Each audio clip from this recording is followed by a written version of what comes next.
The Widow's Secret, a tale of love, loss, and mystery. The discovery, the dusty attic of the old Victorian mansion on Elm Street had remained untouched for decades. When estate attorney Margaret Yen climbed the creaking wooden stairs in October 2023, she expected to find nothing more than forgotten furniture and moth-eaten clothing. The Blackwood estate had been tied up in legal proceedings for years, and she was finally conducting the inventory that would allow the property to be sold. Margaret's flashlight beam cut through the darkness, illuminating cobwebs that hung like tattered curtains from the rafters. Boxes were stacked haphazardly against the walls, their contents a mystery waiting to be unveiled. As she moved deeper into the attic, her foot caught on a loose floorboard, sending her stumbling forward. Her hand shot out to steady herself against a nearby trunk, and as she did, the old leather case toppled over, spilling its contents across the dusty floor. Photographs scattered like fallen leaves, their sepia tones catching the light. Margaret knelt down to gather them, but one image made her freeze. Her breath caught in her throat as she stared at what appeared to be an impossible scene. A woman in red Aventis attire, standing beside three coffins, each bearing a different nameplate, each containing what appeared to be a different man. The photograph was dated Minto des 201, in written on the back in faded ink, with the words, Eleanor Blackwood, beloved wife to all three. Below that, in different handwriting, someone had scrawled, the truth must never be told. Margaret's hands trembled as she examined the photograph more closely. The woman in the image was strikingly beautiful, with dark hair styled in the fashion of the era and eyes that seemed to hold secrets.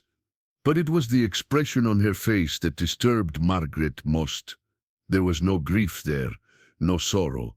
Instead, Eleanor Blackwood appeared almost satisfied. The implications of what she was seeing began to dawn on Margaret. This wasn't just a peculiar family photograph. It was potential evidence of something far more sinister. The casual way Eleanor stood beside the coffins, the slight smile playing at the corners of her mouth, the expensive jewelry adorning her neck, despite supposedly being in mourning, everything about the image suggested a woman who was not grieving, but celebrating. Margaret carefully examined the other photographs scattered around her. There were wedding pictures showing Eleanor with three different men, all taken within what appeared to be a span of just a few years. Each groom looked prosperous and distinguished, the kind of men who would have been considered excellent catches in the social circles of the 1990s. Yet, according to the dates penciled on the backs of the photographs, all three marriages had ended within months or at most a year or two. The more Margaret studied the images, the more convinced she became that she had stumbled upon evidence of crimes that had been hidden for over a century. The leather case also contained what appeared to be newspaper clippings, though many were too faded and damaged to read clearly. She could make out fragments of headlines mentioning sudden death and grieving widow, but the full stories remained tantalizingly out of reach. As she gathered the photographs and documents, Margaret noticed something else that made her blood run cold. In several of the images, Eleanor was wearing the same distinctive necklace, an ornate piece featuring three interlocking hearts. It was as if she had been collecting trophies, wearing a symbol that represented her three conquered husbands, like a hunter displaying her kills. The wind outside picked up, causing the old house to creak and groan around her. Margaret shivered, suddenly aware of how alone she was in this place that had harbored such dark secrets. The shadows seemed to press in around her, and she could almost feel the weight of the past bearing down on her shoulders. This house had been Eleanor's domain, the place where she had planned and perhaps even carried out her crimes. Margaret made her way back down the attic stairs, the leather case clutched tightly in her hands.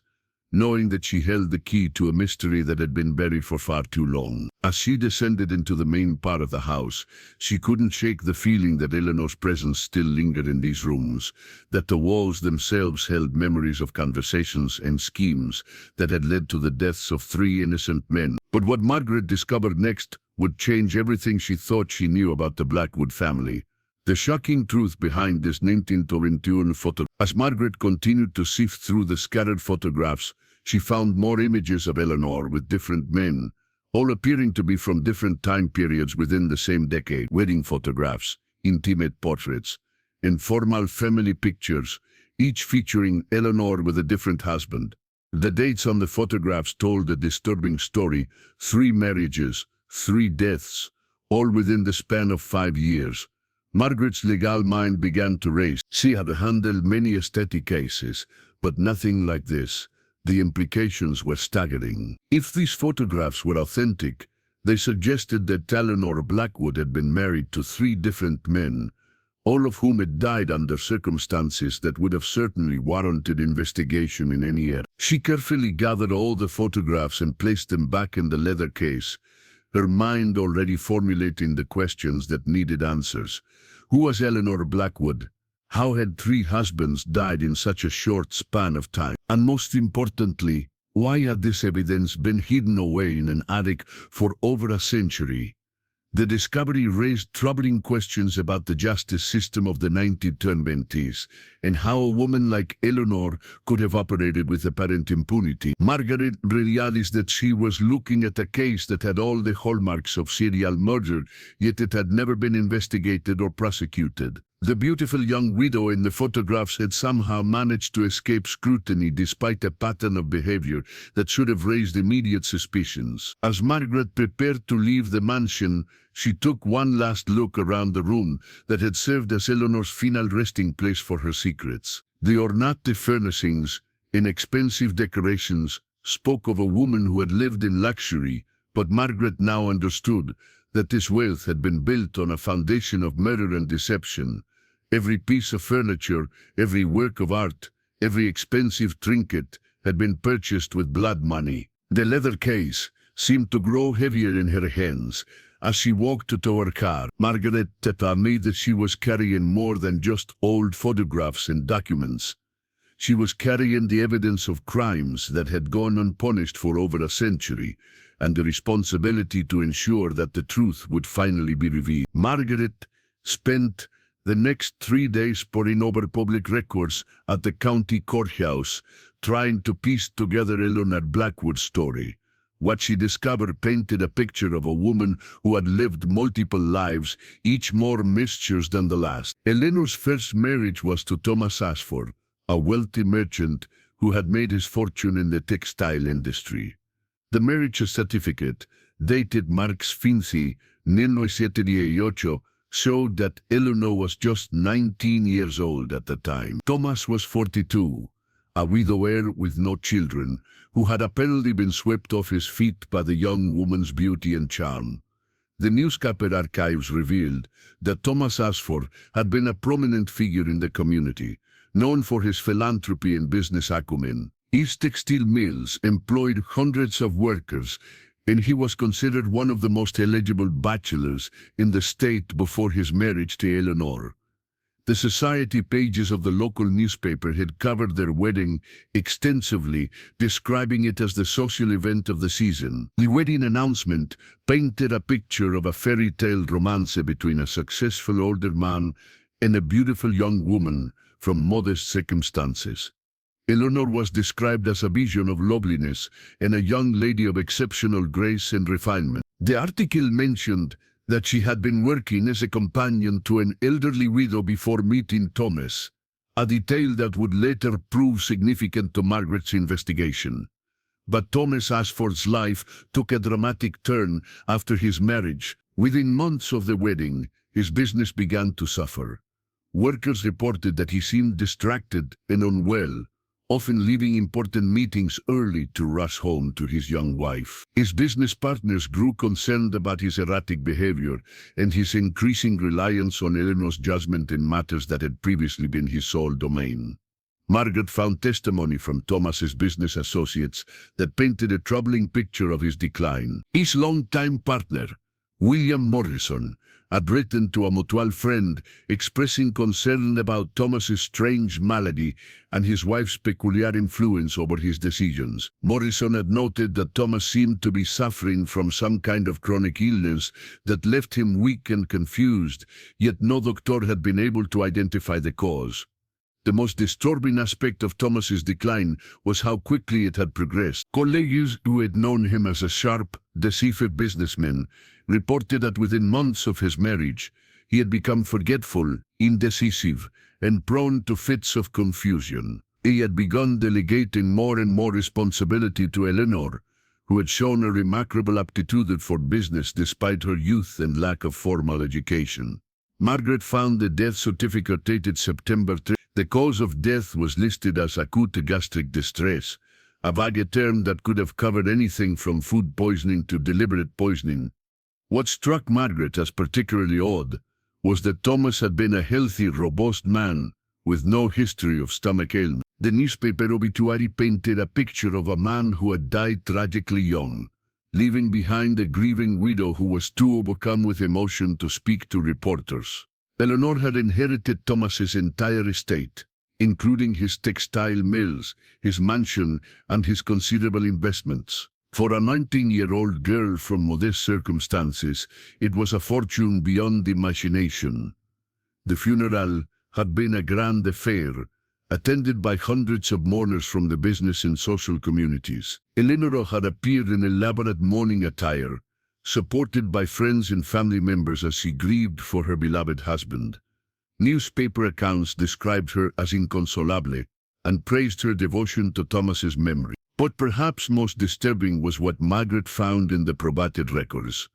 Thomas Ashford changed his will just 2 weeks before his death, leaving everything to Eleanor and cutting out the distant relatives who had been his previous beneficiaries. The will had been witnessed by Eleanor's personal physician, Dr. Marcus Whitmore, a man whose name would appear again in Margaret's investigation.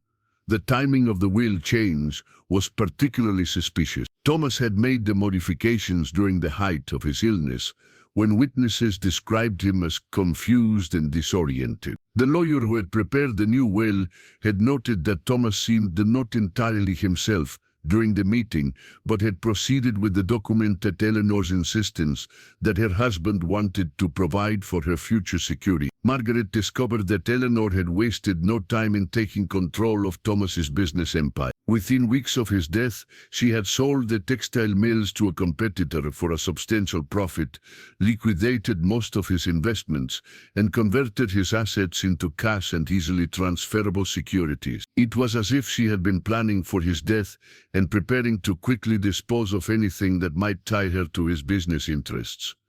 The speed and efficiency with which Eleanor had dismantled Thomas's life's work struck Margaret as particularly cold-blooded. This was not the behavior of a grieving widow, trying to cope with unexpected responsibilities, but rather the calculated actions of someone who had been planning for this outcome all along. Margaret stared at the document spread across her desk, trying to make sense of the timeline. Eleanor had gone from being a poor girl to a wealthy widow in less than 6 months. The speed of Thomas's decline and death, combined with the convenient timing of the will change, raised red flags that would have triggered a thorough investigation in modern times. But this was Nancy 18, and Eleanor Blackwood was a beautiful young widow who had captured the sympathy of the entire community. No one questioned her story of a loving husband who had succumbed to a sudden illness. No one investigated the circumstances surrounding Thomas Ashford's rapid decline, and no one thought to examine the role that Dr. Marcus Whitmore might have played in the tragedy.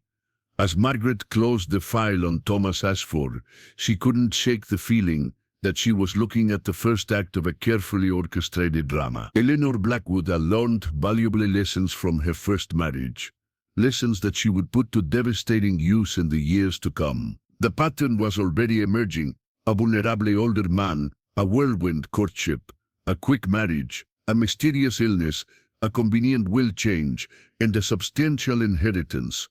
Eleanor had discovered a formula for acquiring wealth and status, and she was about to perfect it with deadly precision. Armed with the knowledge of Eleanor's first marriage, Margaret delved deeper into the records, searching for evidence of the second husband referenced in the mysterious photograph.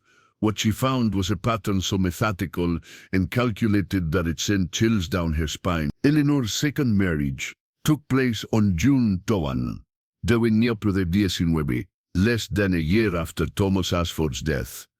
Her new husband was Dr. Marcus Whitmore, the very physician who had witnessed Thomas's will and attended to him during his final illness. The irony was not lost on Margaret.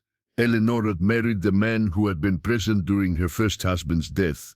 Dr. Whitmore was a respected physician in his 50s, known for his work with the city's elite families. He had never married, dedicating his life to his medical practice and his research into new treatments for various ailments. According to the society pages, his courtship of the young widow had been brief but intense, with their engagement announced just 3 months after they began seeing each other. The courtship had begun, according to newspaper accounts, when Eleanor had consulted Whitmore about her own health following the trauma of losing Thomas. She had complained of nervous exhaustion and grief-related ailments that required ongoing medical attention. The doctor, apparently moved by her plight and impressed by her intelligence and grace, had gradually transitioned from physician to suitor. Margaret found it particularly interesting. Whitmore had been instrumental in helping Ellen manage Thomas Ashford's business interests during her brief widowhood. He had advised her on which investments to keep and which to liquidate, and under his guidance she had actually increased her wealth considerably. It seemed that Eleanor had a natural talent for business, or perhaps she was simply very good at choosing advisors who could help her achieve her goals. The wedding was a more subdued affair than Eleanor's first, which was appropriate given her recent widowhood. However, the guest list read like a who's who of the series' most prominent families. Eleanor had clearly used her position as Thomas Ashford's widow to establish herself in high society, and her marriage to Dr. Whitmore only solidified her status. The newspaper coverage of the wedding emphasized the romantic nature of the union, describing it as a love match between two people who had found solace in each other after experiencing loss. Whitmore was portrayed as a confirmed bachelor who had finally found a woman who could capture his heart, while Eleanor was depicted as a young widow who had found new happiness after her tragic loss. Margaret noticed that Eleanor had been particularly strategic in her choice of Whitmore as her second husband. As a physician, it provided her with medical knowledge and connections that could prove useful in her future endeavors.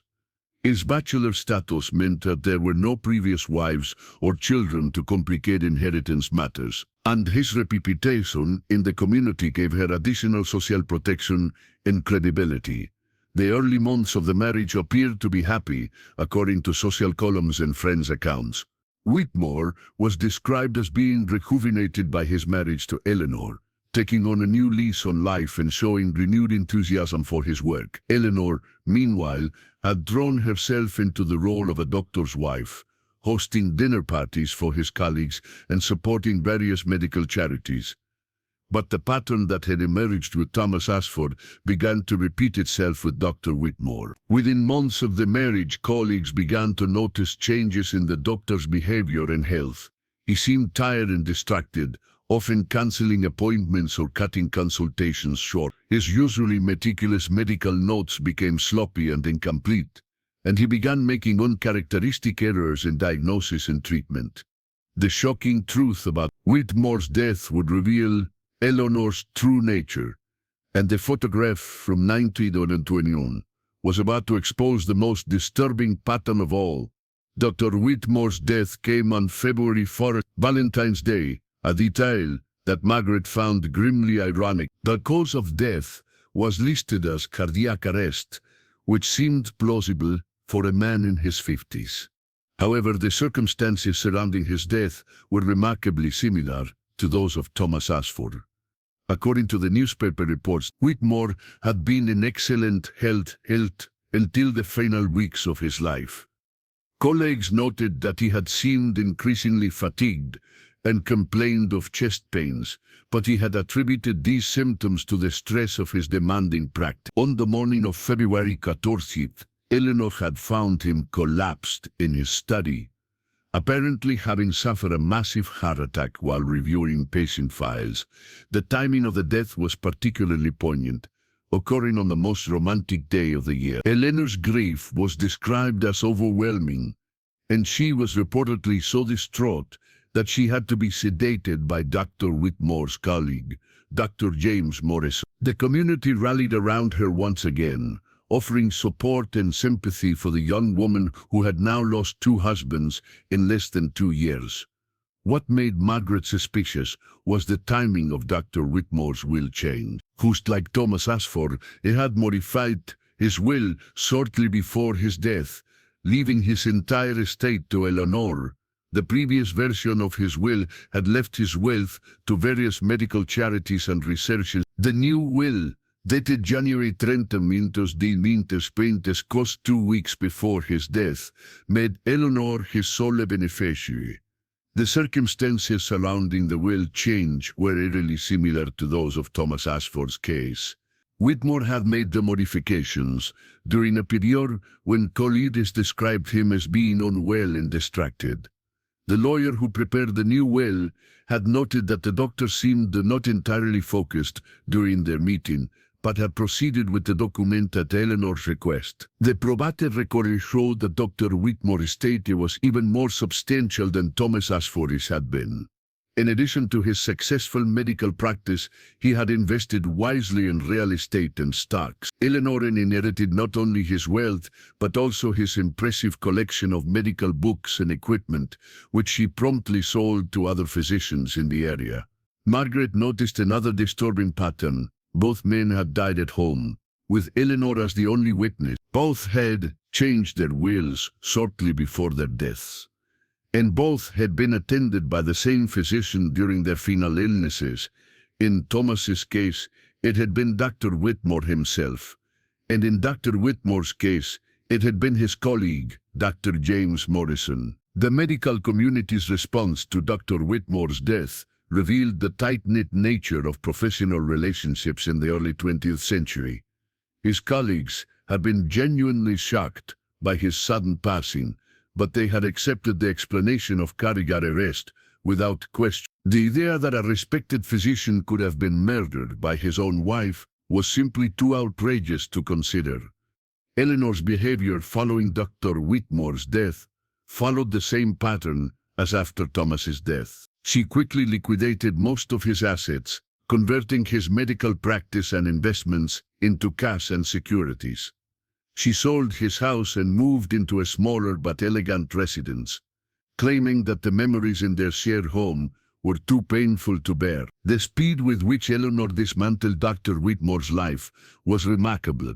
Within months of his death, she had erased almost every trace of his existence, except for the wealth he had left her. It was as if she was systematically eliminating evidence of her marriages while retaining the financial benefits they had provided.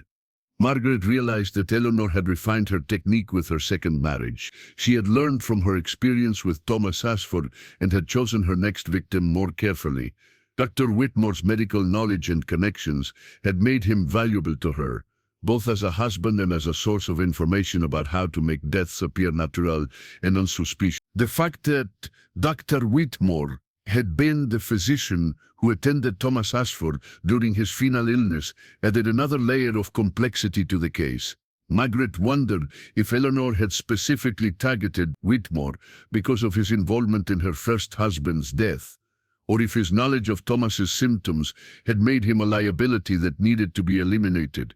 As Margaret studied the timeline of Eleanor's second marriage, she began to see the emergence of a sophisticated criminal mind. Eleanor was not acting impulsively or emotionally, but was instead following a carefully planned strategy for acquiring wealth and eliminating witnesses.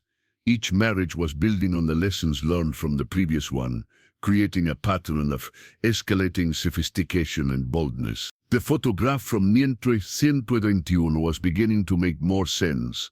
Eleanor standing beside 3 coffins was not just a macabre trophy, it was the portrait of a woman who had perfected the art of murder and was celebrating her success. The slight smile on her face was not grief, but satisfaction at a job well done. By now, Margaret was convinced that she was dealing with a serial killer who had operated with impunity in the early. Eleanor Blackwood's pattern was becoming clear. She targeted wealthy, older men who were socially prominent but emotionally vulnerable. She married them quickly, gained their trust, convinced them to change their wills, and then eliminated them in ways that appeared natural. The third marriage took place on November 20. In this time, Eleanor had set her sights on the biggest prize of all, Judge Harrison Blackwood, one of the most powerful men in the state. Judge Blackwood was a widower in his early 60s, known for his stern demeanor on the bench and his impeccable reputation in the community. He had been married for 30 years to his first wife, who had died of influenza in 90s. Eleanor's courtship of Judge Blackwood was her most audacious move yet.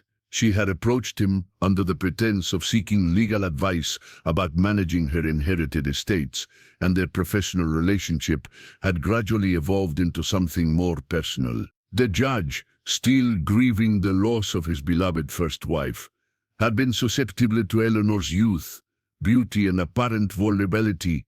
The transformation of their relationship from professional to personal had been carefully orchestrated by Eleanor. She had initially presented herself as a confused young widow struggling to understand the complex legal and financial matters left by her deceased husbands. Judge Blackwood, known for his protective instincts toward those he perceived as vulnerable, had taken a paternal interest in helping her navigate these challenges.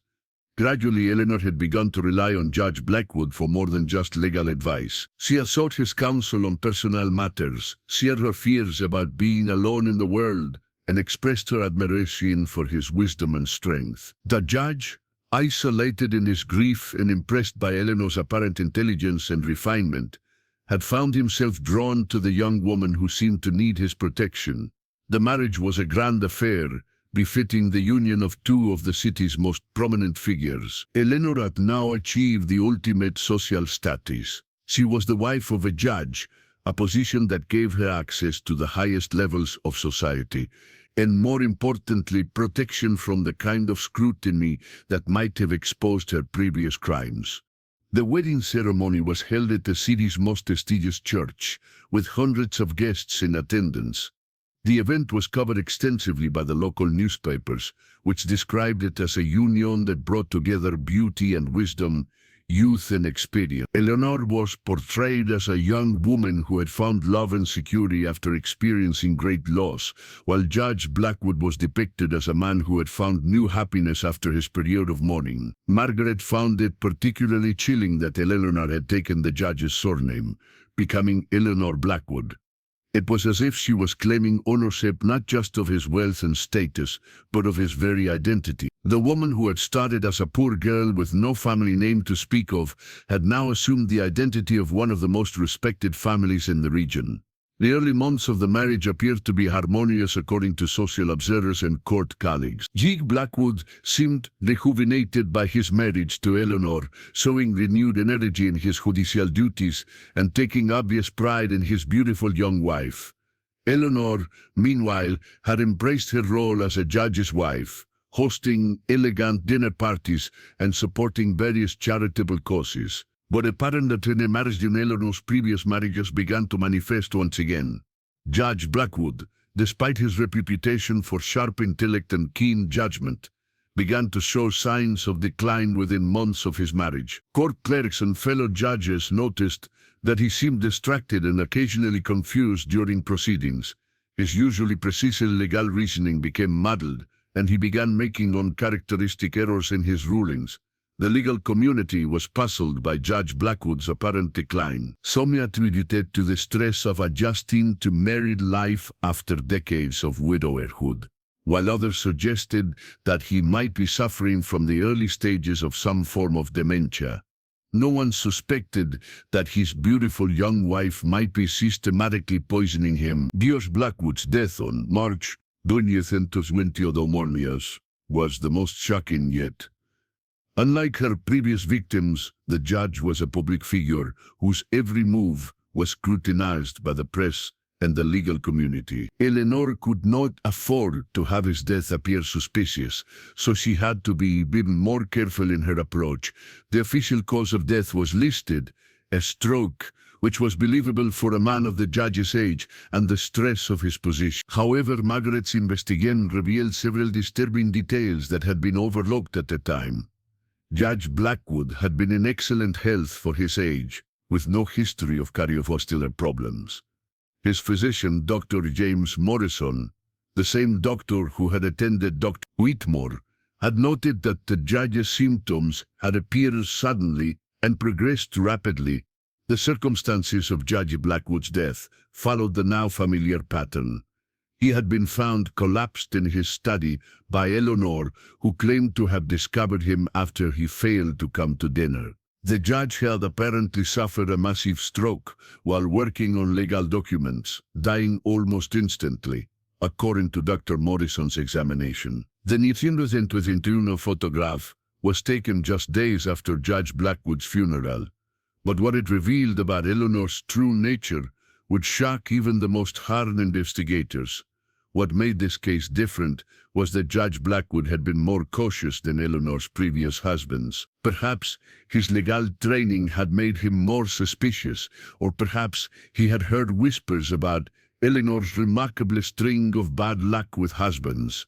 Whatever the reason, he had not immediately changed his will upon their marriage. Margaret discovered that Judge Blackwood had initially resisted Eleanor's suggestions about updating his estate planning. His will left the majority of his wealth to various legal charities and educational institutions, with provisions for Eleanor that were generous but not overwhelming. It was only in the final weeks of his life, as his health began to decline, that he had agreed to make Eleanor his primary beneficiary. The timing of the will change was crucial. Judge Blackwood had signed the new will on March 15th, Marin Leon, just 1 week before his death. According to the witnesses, he had seemed confused and disoriented during the signing, complaining of headaches and difficulty concentrating. Dr. Morrison had attributed these symptoms to the stress of the judge's heavy caseload, but Margaret suspected something far more sinister. The legal community's reaction to the will change had been mixed. Some colleagues had expressed surprise that Judge Blackwood would leave so much to a wife of such short duration, while others had defended his right to provide for Eleanor's future security. The fact that the judge had been known for his careful and deliberate approach to legal matters made the hasty will change seem out of character, but no one had been willing to challenge the document publicly.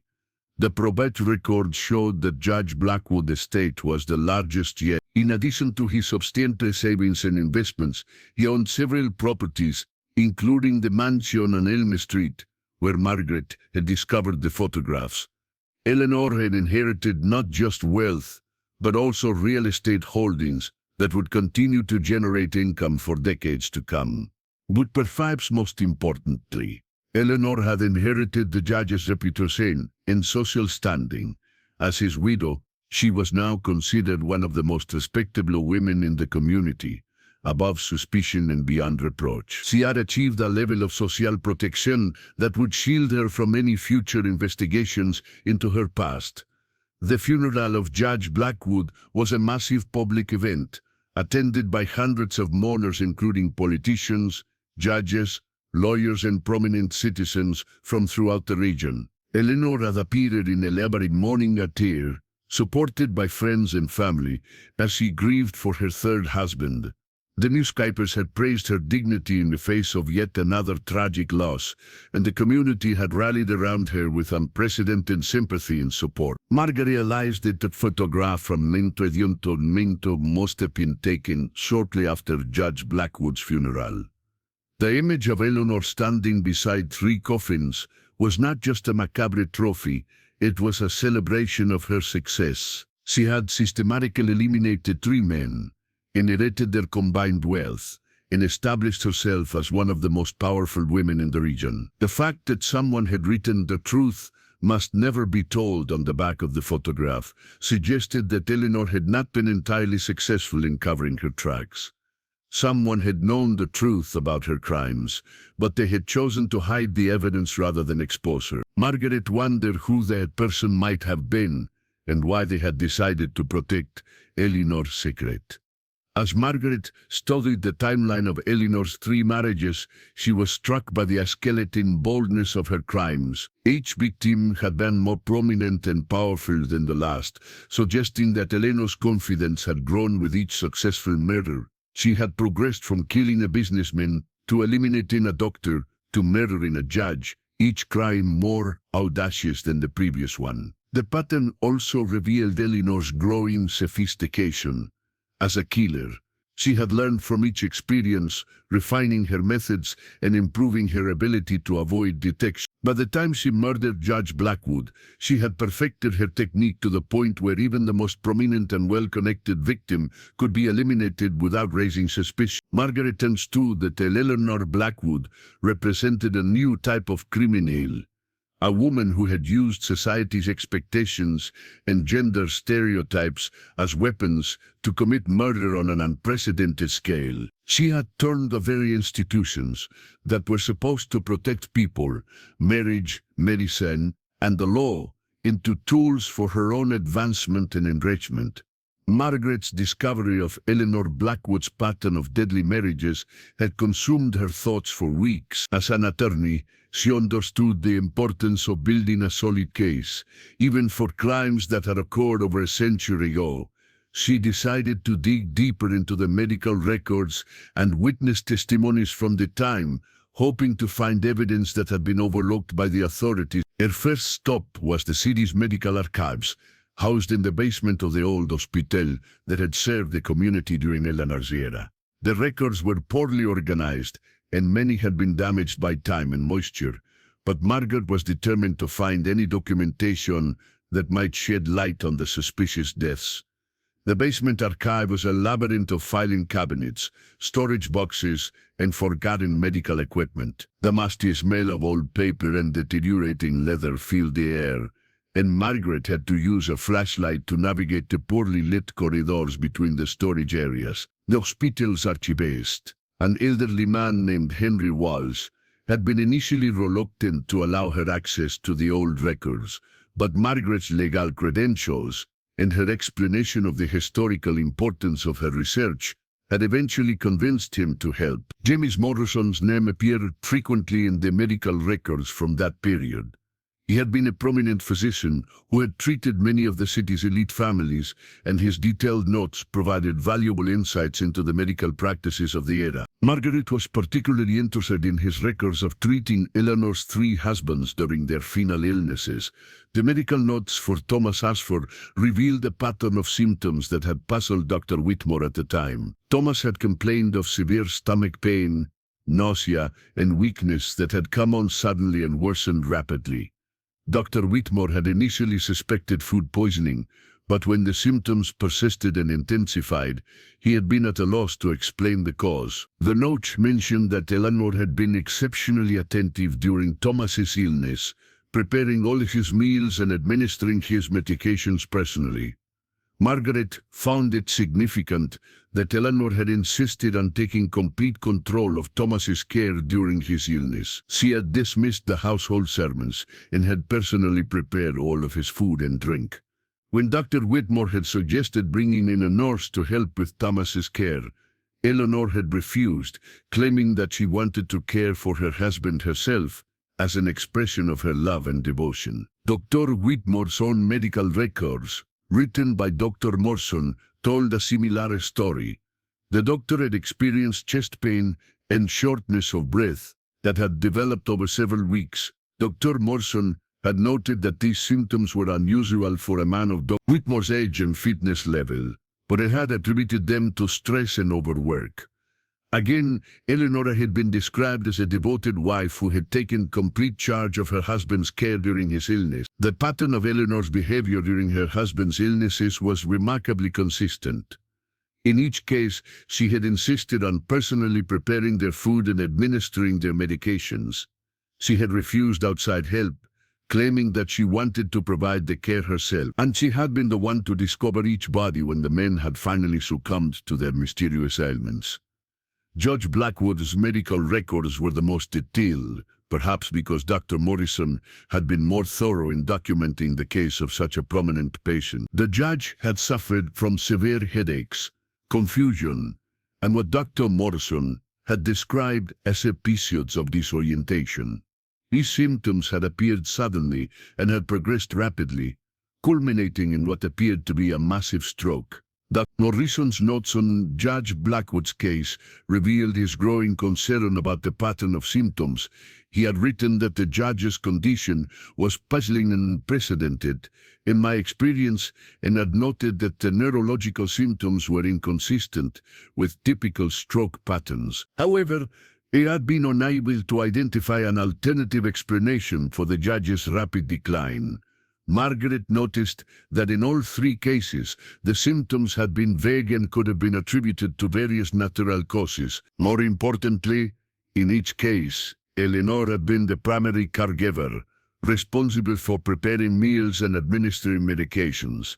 She had also been the one to discover each body, claiming to have found her husband's after they had collapsed suddenly. The medical records also revealed that Eleanor had been remarkably knowledgeable about medical procedures and treatments for someone without formal training. Morrison had noted in several instances that Eleanor had asked informed questions about her husband's conditions and had made suggestions about their care that demonstrated unusual medical sophistication. Margaret found it particularly interesting that Eleanor had always insisted on disposing of her husband's medications immediately after their deaths. She had claimed that she could not bear to have reminders of their suffering in the house, but Margaret suspected that she was actually eliminating evidence that might have revealed the true cause of their deaths. The final piece of evidence Margaret uncovered would expose the shocking truth behind the 1921 photograph and reveal how Eleanor Blackwood had gotten away with the perfect crimes. Margaret's breakthrough came when she discovered a collection of letters hidden in Dr. Morrison's personal papers, which had been donated to the medical archives by his family decades after his death. The letters revealed that Dr. Morrison had harbored serious suspicions about Eleanor Blackwood, but had been unable to prove his theories. In a letter dated April 1921, just 2 weeks after Judge Blackwood's death, Dr. Morrison had written to a colleague in another city, "I fear I have been witness to something terrible, but I lack the evidence to prove my suspicion. The widow Blackwood has now lost 3 husbands under circumstances that, while appearing natural, follow a pattern that disturbs me greatly. Each man died after a brief illness characterized by symptoms that could be explained by various causes, yet the rapidity and similarity of their declines suggest something more sinister." The letter went on to describe Dr. Morrison's attempts to investigate the deaths more thoroughly. He had requested permission to perform autopsies on both Dr. Whitmore and Judge Blackwood, but Eleanor had refused, citing religious objections and her desire to lay her husbands to rest quickly. As the grieving widow, her wishes had been respected, and the bodies had been buried without further examination. Morrison had also tried to analyze samples of medications that had been prescribed to the victims, but he had found that Eleanor had disposed of all medicines immediately after each death, claiming that she could not bear to have reminders of her husband's suffering in the house. This had prevented any chemical analysis that might have revealed evidence of poisoning. The letters revealed that Dr. Morrison had conducted his own informal investigation into Eleanor's background. He had discovered that she had worked briefly as an assistant to a pharmacist before her marriage to Thomas Ashford, which would have given her access to various chemicals and knowledge about their effects. He had also learned that Eleanor's grandmother had been known as a local healer who used herbal remedies, suggesting that Eleanor might have inherited knowledge about the medicinal and toxic properties of various plants. Perhaps most damning was Dr. Morrison's description of Eleanor's behavior during her husband's illnesses. While she had appeared to be a devoted and caring wife to outside observers, Dr. Morrison had noticed subtle signs that had troubled him. She had been unusually calm and composed during medical crises, showing none of the panic or desperation that he would have expected from a loving spouse. She had also been remarkably knowledgeable about medical procedures and medications, asking informed questions that seemed unusual for someone without medical training.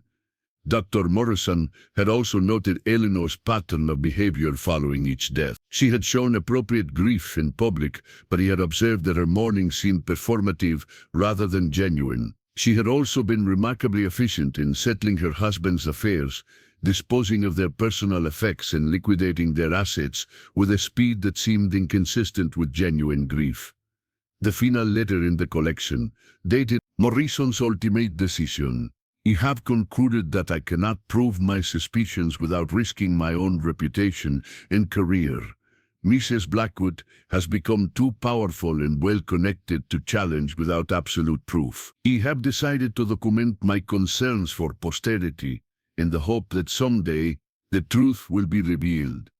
I pray that I am wrong about her, but I fear that she is a woman capable of great evil disguised as great beauty. Margaret realized that Morrison had been the one who had written "The truth must never be told" on the back of the photograph. He had known the truth about Eleanor's crimes, but he had lacked the courage or evidence to expose her. Instead, he had hidden the photograph and his suspicions, hoping that someday someone would discover the truth and bring justice to Eleanor's victims.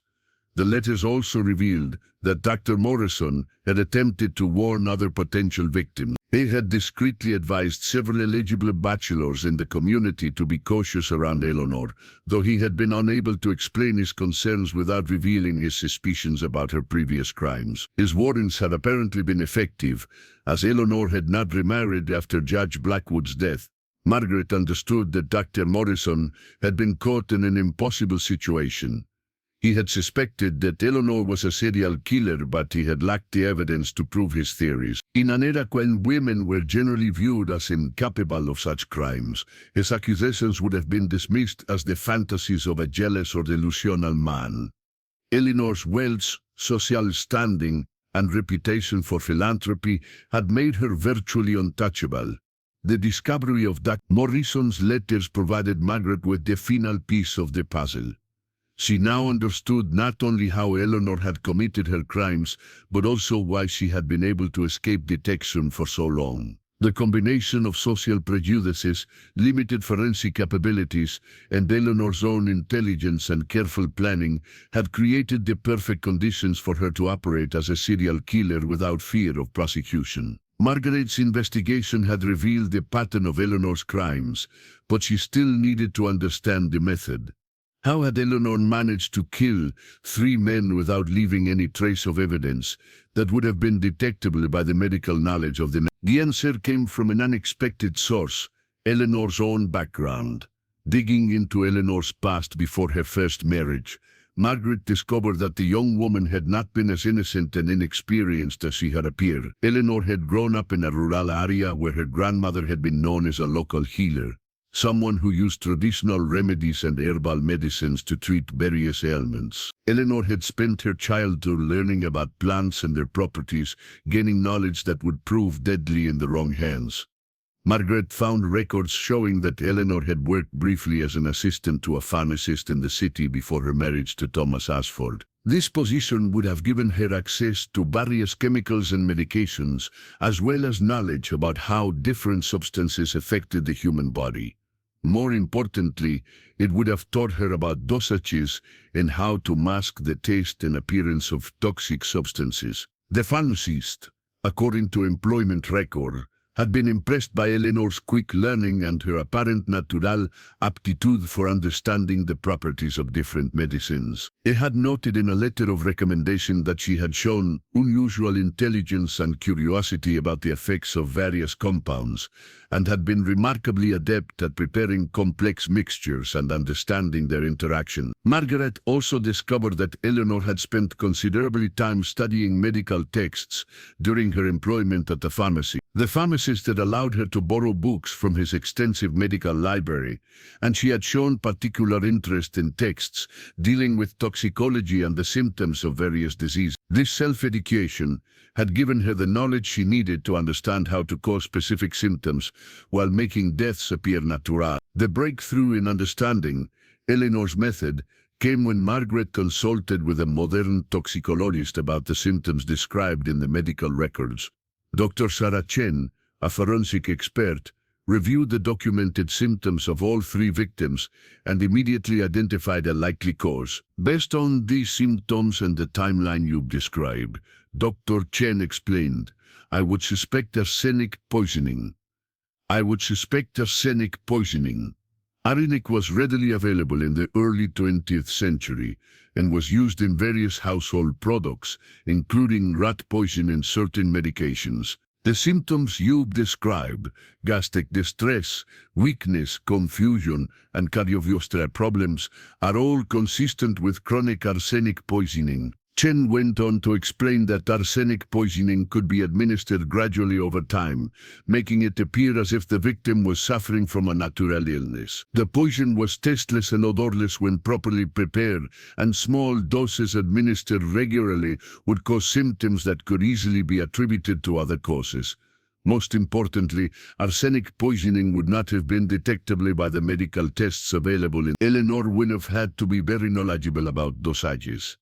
Dr. Chen continued, too much too quickly would cause obvious poisoning symptoms that would have raised suspicions. But administered gradually in small amounts, arsenic would cause a slow decline that would appear to be a natural illness.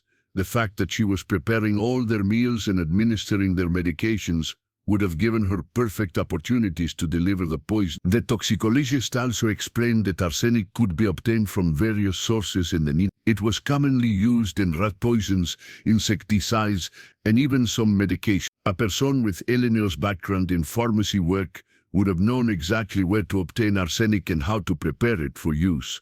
She could have accumulated the poison gradually over time, making it impossible to trace its source. Margaret realized that Eleanor's background in herbal medicine and her experience working in a pharmacy had given her the perfect combination of knowledge and access to carry out her crimes.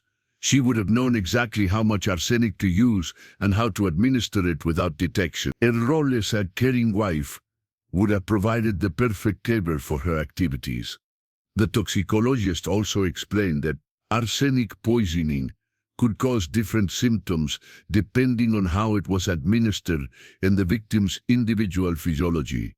This would explain why Thomas Ashford had suffered primarily from gastric symptoms, while Dr. Whitmore had experienced cardiac problems and Judge Blackwood had shown neurological symptoms. Eleanor had likely adjusted her method based on her observations of how each victim responded to the poison. Dr. Chen pointed out that Eleanor's choice of arsenic as her weapon showed considerable sophistication. Arsenic was known as the inheritance powder in earlier centuries because it was so difficult to detect and could be administered gradually over time. Eleanor would have known about its reputation and its effectiveness for exactly the kind of crimes she was committing. The method also explained why Eleanor had been so insistent on personally preparing her husband's food and administering their medications. She had needed complete control over what they consumed in order to ensure that the poison was delivered consistently and in the proper dosages.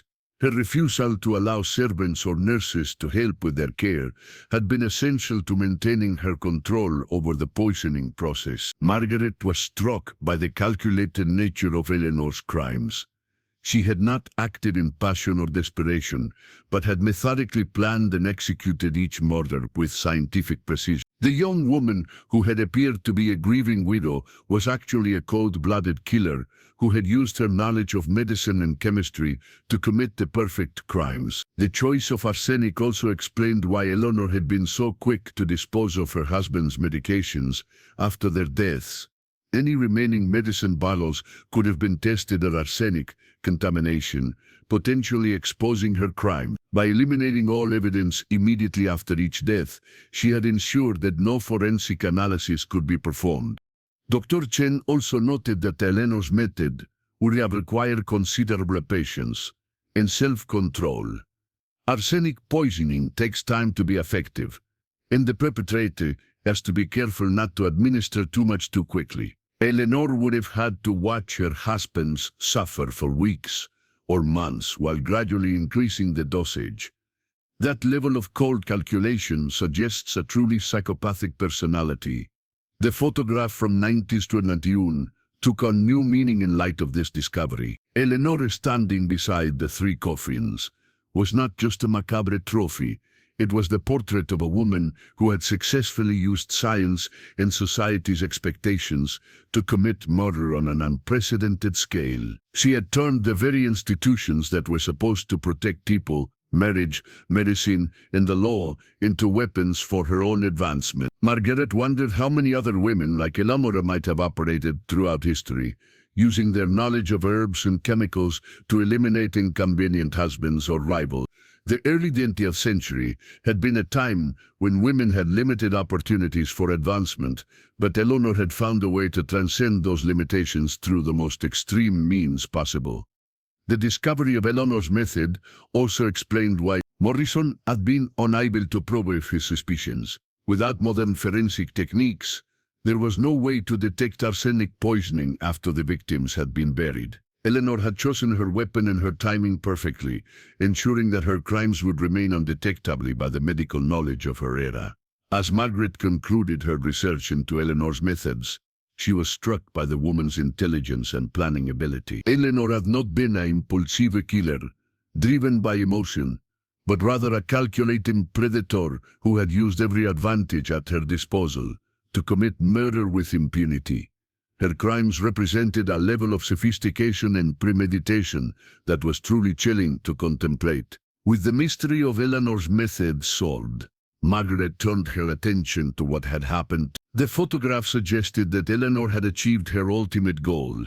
She had eliminated 3 husbands, inherited their combined wealth, and established herself as one of the most powerful women in the region.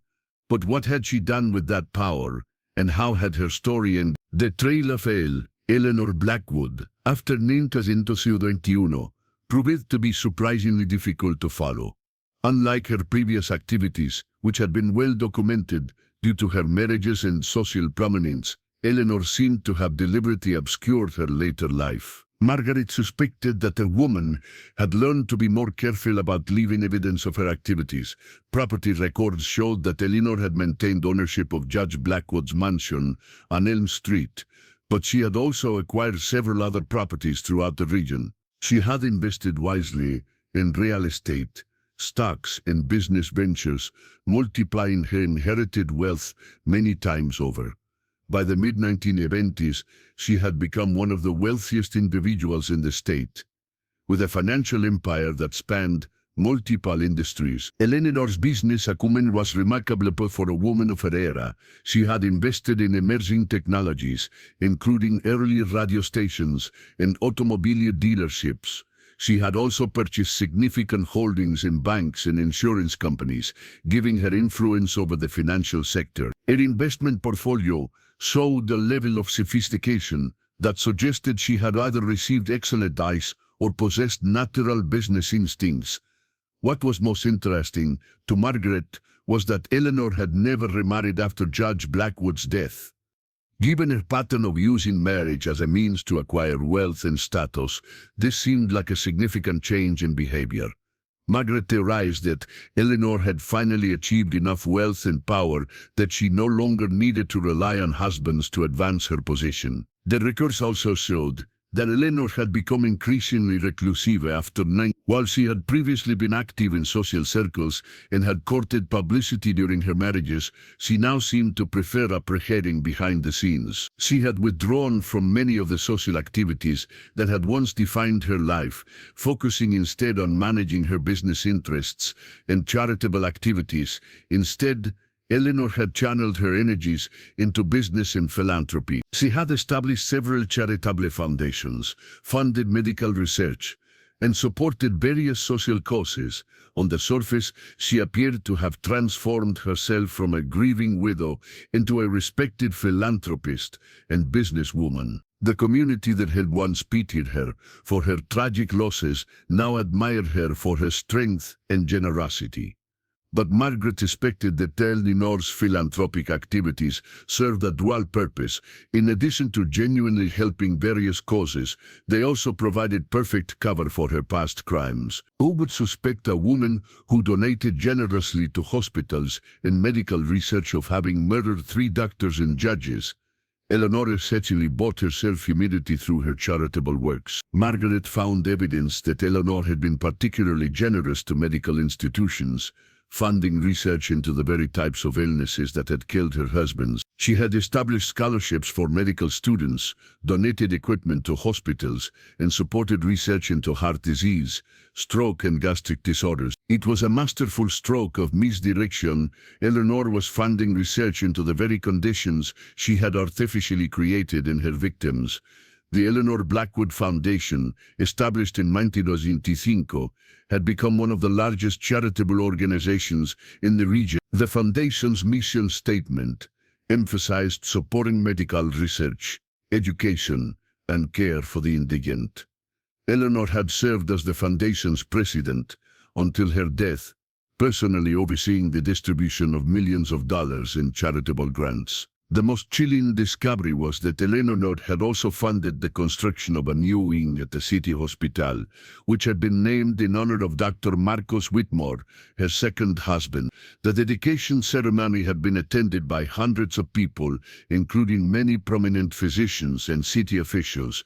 Eleanor had given a moving speech about her late husband's dedication to medicine and her desire to continue his legacy through her charitable giving. Margaret found the text of Eleanor's dedication speech in the hospital's archives. The speech was a masterpiece of manipulation, portraying Eleanor as a woman who had turned her personal tragedies into a force for good. She had spoken movingly about the pain of losing 3 beloved husbands and her determination to honor their memories by helping others.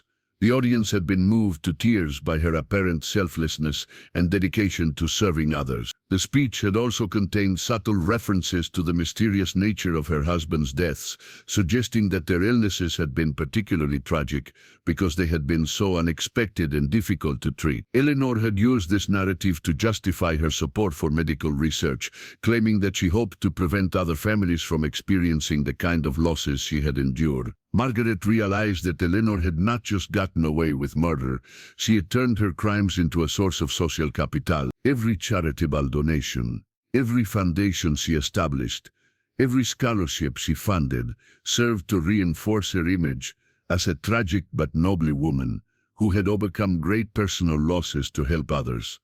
She had weaponized sympathy and transformed herself from a killer into a... The records showed that Eleanor had lived a long and apparently prosperous life, dying in her obituary, published in newspapers throughout the region, described her as a PR of the community whose generosity and strength in the face of personal tragedy inspired generations. There was no mention of the suspicious circumstances surrounding her 3 marriages, no hint of the dark secrets that had funded her philanthropic empire. Eleanor's funeral had been a massive public event, attended by thousands of mourners, including politicians, business leaders, and beneficiaries of her charitable works. The governor had delivered a eulogy praising her contributions to society, and the mayor had declared a day of mourning in her honor. She had been buried in the city's most prestigious cemetery, in an elaborate mausoleum that she had commissioned years before her death. The inscription on Eleanor's mausoleum read, Eleanor Blackwood, beloved wife, generous benefactor, inspiration to all. Even in death, she had maintained the carefully constructed image that had protected her throughout her life. Margaret was struck by the completeness of Eleanor's transformation. The young woman who had systematically murdered 3 men had successfully reinvented herself as a beloved community leader. She had not just escaped justice, she had turned her crimes into the foundation for a legacy of apparent virtue and generosity. The investigation into Eleanor's later years also revealed the extent of her influence and power. She had served on the boards of numerous organizations, had been consulted by politicians on matters of social policy, and had been regarded as one of the most influential women in the state. Her opinions carried weight in business circles, and her endorsement could make or break political careers. Margaret discovered that Eleanor had also been instrumental in establishing several institutions that bore her name or honored her contributions. The Eleanor Blackwood School for Girls had been founded in 1930 in Tejo, providing education for young women from disadvantaged backgrounds. The Blackwood Medical Research Institute had been established in 1940, focusing on the types of diseases that had claimed her husband's lives. These institutions had continued to operate long after Eleanor's death, serving as monuments to her apparent philanthropy. The irony was not lost on Margaret that Eleanor's victims had been honored through the very institutions that their killer had established. Thomas Ashford's name appeared on a scholarship fund for business students. Whitmore's memory was preserved in the hospital wing that Eleanor had funded, and Judge Blackwood's legacy lived on through a legal aid society that Eleanor had supported. She had turned her victims into unwitting accomplices in her own glorification. Eleanor's personal life during her later years remained largely mysterious. She had never remarried, and there was little evidence of romantic relationships after Judge Blackwood's death. She had maintained a small circle of close friends and advisors, but had generally avoided the kind of intimate relationships that might have exposed her secrets. Margaret suspected that Eleanor had learned to be more careful about allowing people to get too close to her. The records also showed that Eleanor had been remarkably healthy throughout her later years, living independently until shortly before her death. She had maintained her mental acuity and had continued to manage her business affairs personally until the very end. There was no evidence that she had ever expressed remorse for her crimes or had confessed to anyone about her past. Margaret found it particularly disturbing that Eleanor had apparently lived without any consequences for her actions. She had enjoyed decades of wealth, power, and social acclaim, all built on a foundation of murder and deception. The 3 men she had killed had been forgotten by history, while their killer had been celebrated as a paragon of virtue and generosity. The investigation into Eleanor's later years also revealed how effectively she had covered her tracks. Any evidence that might have connected her to her crimes had been systematically eliminated or obscured. The only surviving proof of her guilt was the photograph and the Morrison's letters, both of which had been hidden away and forgotten until Margaret's discovery. Eleanor's transformation from killer to saint represented a master class in reputation management and social manipulation. She had understood that in order to escape suspicion for her past crimes, she needed to become so valuable to society that no one would want to believe she was capable of murder. Her charitable works had not just provided cover for her crimes, they had made her virtually untouchable. As Margaret sat in her office, surrounded by the evidence of Eleanor Blackwood's crimes, she faced a profound moral dilemma. She had uncovered the truth about 3 murders that had gone unpunished for over a century, but the killer was long dead, and her victims had been buried for decades. What purpose would be served by exposing Eleanor's crimes now? The legal implications were clear. There could be no prosecution of a woman who had died in The statute of limitations had long since expired, even if it had applied to murder case. From a purely legal standpoint, Margaret's investigation had been an academic exercise with no practical consequences. But Margaret understood that justice was about more than legal proceedings. The families of Eleanor's victims deserved to know the truth about how their relatives had died. The community that had celebrated Eleanor as a philanthropist and role model deserved to understand the true source of her wealth and generosity. And perhaps most importantly, the historical record needed to be corrected to reflect the reality of what had happened in those crucial years of the early 1970s. Margaret's first step was to verify the authenticity of the evidence she had discovered. She arranged for the photograph and Dr. Morrison's letters to be examined by forensic experts who specialized in historical document analysis. The results confirmed that both the photograph and the letters were genuine artifacts from the 1900s, lending credibility to her investigation. She also consulted with historians who specialized in the early 20th century to ensure that her interpretation of the evidence was consistent with the social and legal context of the era. These experts confirmed that Eleanor's crimes would have been extremely difficult to detect and prosecute given the limited forensic capabilities and social attitudes of the time. Margaret decided to contact the descendants of Eleanor's victims, starting with the Ashford family. Thomas Ashford's great-nephew, Robert Ashford, was a retired professor living in California. When Margaret called to explain her discoveries, his reaction was one of shock, followed by a strange sense of relief. "I always wondered about Uncle Thomas's death," Robert told her. "My grandfather used to say that something wasn't right about how quickly he declined after his marriage. The family had suspicions, but they could never prove anything, and Eleanor was so well connected that no one wanted to challenge her publicly." Robert went on to explain that the Ashford family had maintained their suspicions about Eleanor for generations. Family stories had been passed down describing Thomas's rapid decline after his marriage and the suspicious circumstances surrounding his will change. However, the family had never had any evidence to support their theories, and Eleanor's reputation had made it impossible to voice their concerns publicly. Similar conversations with descendants of Dr. Whitmore and Judge Blackwood revealed that suspicions about Eleanor had persisted within the families for generations. Each family had their own version of whispered doubts and unanswered questions that had been passed down through the decades. Margaret's investigation had finally provided the answers they had been seeking for over a century. Dr. Whitmore's great-granddaughter, Sarah Whitmore Collins, was a physician herself and was particularly interested in the medical aspects of Margaret's investigation. "The family always wondered why a healthy man like my great-grandfather would suddenly develop heart problems," she explained. "When I became a doctor myself, I researched his medical records and found the symptoms described didn't match typical cardiac disease patterns. Your discoveries about arsenic poisoning finally explains what really happened." Judge Blackwood's descendants were perhaps the most shocked by Margaret's revelation. The judge's great-grandson, William Blackwood III, was himself a prominent attorney who had grown up hearing stories about his ancestors' distinguished career.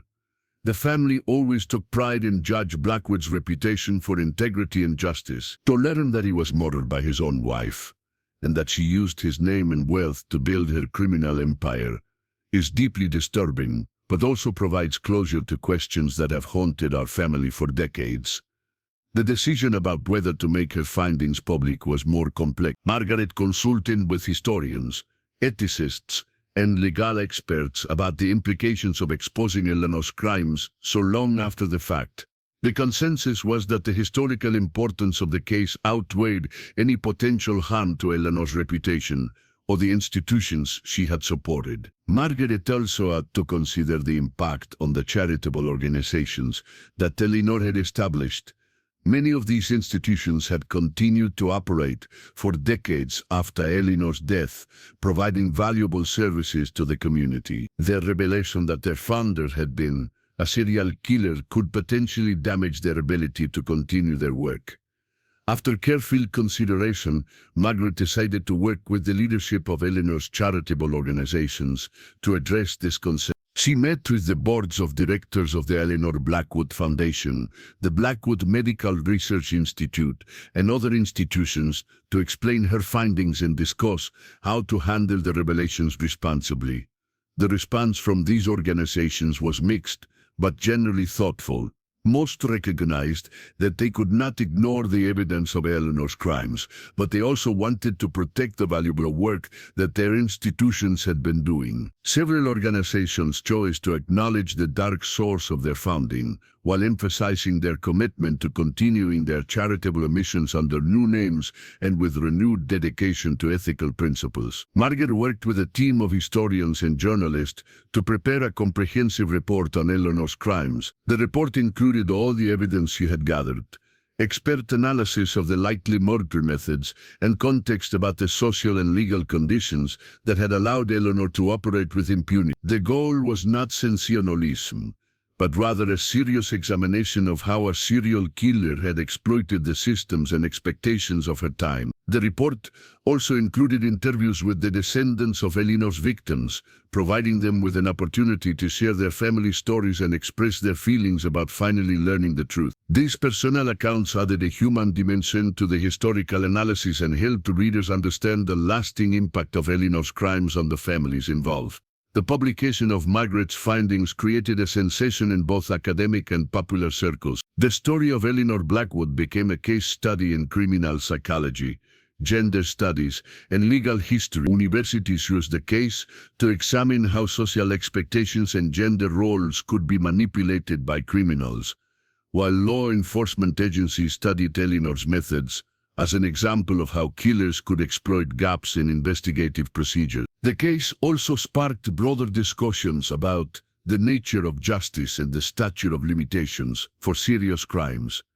Legal scholars debated whether there should be any time limit on seeking truth and accountability for murder, even when traditional prosecution was no longer possible. The Eleanor Blackwood case became a touchstone for these discussions, illustrating the complex moral and legal issues involved in addressing historical crimes. Perhaps most importantly, the revelation led to a re-examination of Eleanor's philanthropic legacy. Several institutions that bore her name or had been funded by her donations chose to acknowledge the dark source of her wealth, while continuing to honor the positive impact of her charitable works.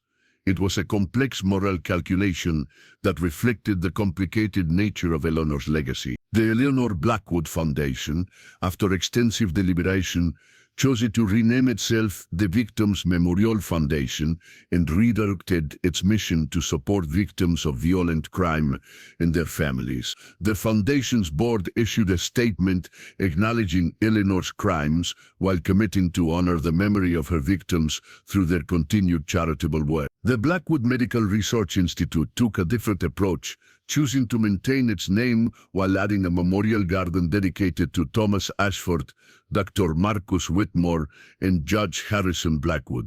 The Institute also established new research programs focused on forensic medicine and the detection of poisoning, turning Eleanor's crimes into an opportunity to prevent similar tragedies in the future. The photograph from Mona Vicente's Bonaduna was eventually displayed in a museum exhibition about crime and justice in American history. The image of Eleanor standing beside the three coffins served as a powerful reminder of how appearances could be deceiving and how evil could hide behind a mask of respectability and social standing. Margaret's investigation had taken months to complete, but it had provided closure to families who had waited over a century for answers. More importantly, it had ensured that the truth about Eleanor Blackwood's crimes would not be lost to history. The woman who had thought she had committed the perfect murders had finally been exposed, even if justice could no longer be served in a traditional sense. The case also had personal significance for Margaret. As an attorney, she had always believed in the importance of truth and justice, but the Eleanor Blackwood investigation had shown her that sometimes justice took forms that went beyond legal proceedings. The satisfaction of finally solving a century-old mystery and providing answers to grieving families was its own form of justice. As Margaret filed away the last of the documents related to the case, she reflected on the lessons of Eleanor's story. The case demonstrated how social expectations and gender stereotypes could be weaponized by those with criminal intent. It showed how wealth and social standing could provide protection from scrutiny and investigation. And it proved that sometimes the most dangerous criminals were those who appeared most respectable and sympathetic. The investigation also highlighted the importance of preserving historical records and taking seriously the concerns of those who might not have been believed in their own time. Morrison's letters had been dismissed or ignored for over a century, but they ultimately provided the key to solving Eleanor's crimes. Margaret wondered how many other historical mysteries might be solved if researchers took the time to examine overlooked evidence with fresh eyes. The Eleanor Blackwood case also served as a reminder that justice, while sometimes delayed, need not be denied entirely. Even though Eleanor had escaped legal consequences for her crimes during her lifetime, the truth about her actions had finally been revealed. Her victims had been vindicated. Their families had received answers, and history had been corrected to reflect the reality of what had happened. The shocking photograph from Nintos Dindeged indeed revealed its secrets, but those secrets served as a warning about the dangers of assuming that evil always looks evil, and that sometimes the most dangerous predators are those who appear most harmless. Eleanor Blackwood's story was finally complete, but its lessons would endure for generations to come. The case had also demonstrated the evolution of forensic science and criminal investigation techniques. What had been impossible to detect in the 90s and 20s could now be identified and analyzed with modern scientific methods. Margaret's investigation had shown how advances in toxicology, document analysis, and historical research could be combined to solve crimes that had seemed perfect at the time they were committed. In the end, Margaret's discovery of the photograph in the dusty attic had led to much more than just solving a historical mystery. It had provided justice for 3 forgotten victims, closure for their families, and important lessons about the nature of crime, justice, and the power of truth to transcend time. Eleanor Blackwood's perfect crimes had finally been exposed, proving that while justice might be delayed, it could never be permanently denied. The widow's secret had finally been revealed, and with it a dark chapter of history had been brought into the light. The 3 men who had died at Eleanor's hands were no longer forgotten victims, but recognized casualties of one of the most sophisticated serial killing sprees in American history. Their killer, who had lived and died as a celebrated philanthropist, was finally revealed as the cold-blooded murderer she had always been. Margaret's investigation had taken her on a journey through time, revealing not just the details of Eleanor's crimes, but also the social and cultural factors that had made them possible. The case served as a powerful reminder that the pursuit of truth and justice knows no statute of limitations, and that sometimes the most important victories are those that come long after the battle seems to have been lost.